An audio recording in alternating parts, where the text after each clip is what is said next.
बीवी ने अपने शौहर को जवान बेटी की जिम्मेदारी का एहसास दिलाते हुए कहा कि इसके लिए कोई लड़का तलाश करो।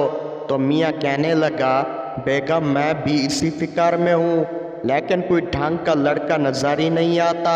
जो भी मिलता है निकम्मा, निकट्टू, बेढंगा और नालायक। बेगम चिल्ला उठी और बोली, मेरे अब्बा भी अगर यही सोचते तो मैं अब तक कुंवारी ही बैठी रहती। मियाँ बीवी होने वाले दामाद के बारे में बातें कर रहे थे। शौहर ने कहा, लड़का अच्छा है, सफ़ेद रंगत, ऊंचा कद, फर्मा बरदार और नाक नक्श भी अच्छा है, क्या ख्याल है? बीवी ने कहा, लेकिन इसमें एक खराबी है, जब हंसता है तो इसके लंबे दांत बाहर आ जाते हैं और चेहरा बुरा लगता है। शौहर ने कहा, तुम खामखा परेशान होती हो, अपनी बेटी से ज़रा इसकी शादी तो होने दो, फिर ना कभी इसे हंसने का मौका मिलेगा और ना लंबे दांत नजर आएंगे। लड़की ने गटर साफ करने वाले को गौर से देखा और पूछा, तुम्हारी शक्ल मुझे कुछ जानी पहचानी सी लग रही है। गटर साफ करने वाले ने शर्मा कर कहा, बाजी हम फेसबुक पर फ्रेंड हैं। टीचर पप्पू से बोला, खाली जगह पोर करो, 900 चूहे खाकर बिल्ली हज नू चली। पप्पू बोला, 900 चूहे खा के बिल्ली होली होली चली। टीचर बोला, क्या बदतमीजी है, ठीक से पोर करो। पप्पू बोला, मास्टर जी मैं तोड़ा लिहाज किता सी, नहीं ते 900 चूहे खा के बिल्ली ते हिल भी नहीं सकती, मैं ते फिर भी होली होली तोड़ देती। एक दिन आलू ने भिंडी के मोबाइल पर आई लव यू का मैसेज किया। भिंडी बोली, शट अप, तू इतना मोटा, मैं इतनी स्मार्ट, तेरा मेरा क्या जोड़। आलू को बहुत दुख हुआ।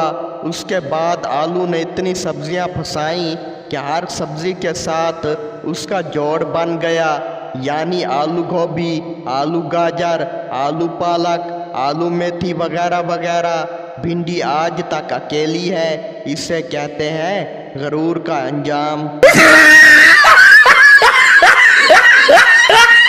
एक खतून मौलाना के पास गई और बोली, हजरत मैंने सुना है कि तकब्बर बड़ा गुनाह है, मैं जब भी आईना देखती हूँ मुझे अपनी खूबसूरती पर बड़ा तकब्बर आता है, मैं इस गुनाह से कैसे बचूं? मौलाना बोले, जैसे आप तकब्बर समझ रही हो वो गलत फहमी है और गलत फहमी का कोई गुनाह नहीं। सुजुकी मेहरान की नीलामी हो रही थी। बोली लगी 15 लाख, 20 लाख, 40 लाख। एक आदमी ने पूछा, इस गाड़ी में ऐसी क्या खास बात है? सेल्समैन ने बताया, इस गाड़ी के 3 एक्सीडेंट हुए हैं और हर बार बीवी ही मरी है। आदमी बोला, मेरी तरफ से 1 करोड़। शेख के पास एक मेहमान आया। शेख ने उसे 2 दिन भूखा रखा। आखिर तंग आकर 2 दिन के बाद मेहमान चला गया और जाते जाते दरवाजे पर लिख गया, ऐसा करोगे तो कौन आएगा? फिर शेख ने नीचे लिखा, ऐसा नहीं करूँगा तो तुम रोज आओगे। एक पहलवान की टांग नीली हो गई। हकीम बोला, जहर फैल गया है, टांग काटनी पड़ेगी। तो पहलवान ने टांग कटवा दी। 3 दिन बाद दूसरी भी नीली हो गई। हकीम बोला, ये भी काटनी पड़ेगी, जहर काफ़ी फैल गया है। अब जनाब पहलवान जी को लकड़ी की टांगें लग गईं। लो जी, फिर 8 दिन बाद लकड़ी की टांग भी नीली हो गई। हकीम बोला, अब समझ आई, तुम्हारी धोती का रंग उतरता है, परेशानी की कोई बात नहीं। एक शेख से कुत्ता रोटी छीनकर भाग गया। शेख उसके पीछे भागा।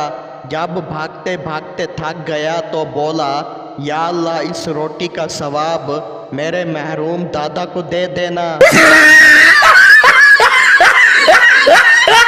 میاں بیوی ہاتھوں میں ہاتھ ڈال کر پارک میں گھوم رہے تھے۔ پاس سے ایک بچہ گزرا اور بولا انکل کل والی زیادہ اچھی تھی۔ اب انکل صاحب 2 دن سے خالی پیٹ اس بچے کو ڈھونڈ رہے ہیں۔ نرس بولی مبارک ہو سردار جی، آپ کے گھر بیٹا پیدا ہوا ہے۔ سردار حیران ہو کر بولا یا خدایا عجیب ٹیکنالوجی ہے، بیوی میری ہسپتال میں ہے اور بیٹا میرا گھر پیدا ہوا ہے۔ باپ بیٹے سے بولا سسرال والے شادی کے دن اگر موٹر سائیکل دیں تو کار مانگنا، ٹی وی دیں تو کمپیوٹر مانگنا۔ بیٹا بولا اگر لڑکی دیں تو اس کی ماں مانگ لوں۔ گلی میں کوئی آواز لگا رہا تھا 400 روپے میں زندگی بھر بیٹھ کر کھاؤ۔ بیوی پپو سے بولی باہر جا کے دیکھیں کیا سکیم ہے۔ پپو باہر نکل کر دیکھا آواز لگانے والا کمینہ کرسیاں بیچ رہا تھا۔